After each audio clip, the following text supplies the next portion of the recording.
আসসালামু আলাইকুম রহমতুল্লাহ। আশা করছি সকলে ভালো রয়েছেন। আল্লাহর অশেষ রহমতে আমরা অনেক ভালো রয়েছি।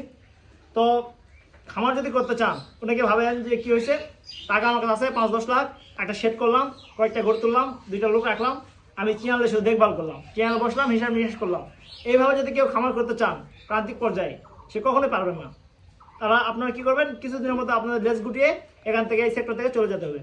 যদি আপনি খামার করতে চান, প্রকৃতপক্ষে একজন খামারি হতে চান, প্রথমে আপনার যে জিনিসটা থাকতে হবে সেটা হচ্ছে পশু পাখির প্রতি, গরুর প্রতি আপনার ভালোবাসা থাকতে হবে, প্রাণীর প্রতি ভালোবাসা থাকতে হবে। গোবর দেখে নাকে হাত দিয়ে অন্য পাশ দিয়ে যাবেন, এগুলো করলে হবে না। প্রথমে আপনাকে গরুর প্রতি ভালোবাসা জমাতে হবে। দেন আপনার ইচ্ছা শক্তি থাকতে হবে যে আমি একজন খামারি হবো বা একজন সফল খামারি হিসেবে নিজেকে প্রতিষ্ঠিত করবো। দেন আপনারা এই সেক্টরে আসতে পারেন। এর ব্যতীত আপনারা যদি ভাবেন যে লোক রেখে কাজ করবো, তাহলে এখানে বেশিক্ষণ টিকতে পারবেন না।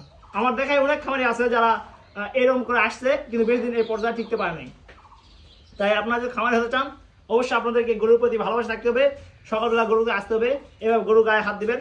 যদি আপনি খামারে না আসেন, এভাবে গরুকে যদি আপনি হাত দেন গায়ে, ও আপনার গুদায় বুঝছেন অবস্থা খারাপ করে দেবে। যার জন্য গরুর প্রতি ভালোবাসা জন্মাতে হবে এবং খামারে আসতে হবে, কাজ করতে হবে। মানে এক কথায় নিজেকেই সব কিছু করতে হবে। সেক্ষেত্রে আপনি এই পর্যায়ে সাকসেস হতে পারবেন। তো আপনাদের আর কোনো প্রশ্ন থাকলে অবশ্যই জানাবেন, আমি ট্রাই করবো উত্তর দেওয়ার। সবাই ভালো থাকবেন। আল্লাহ হাফেজ।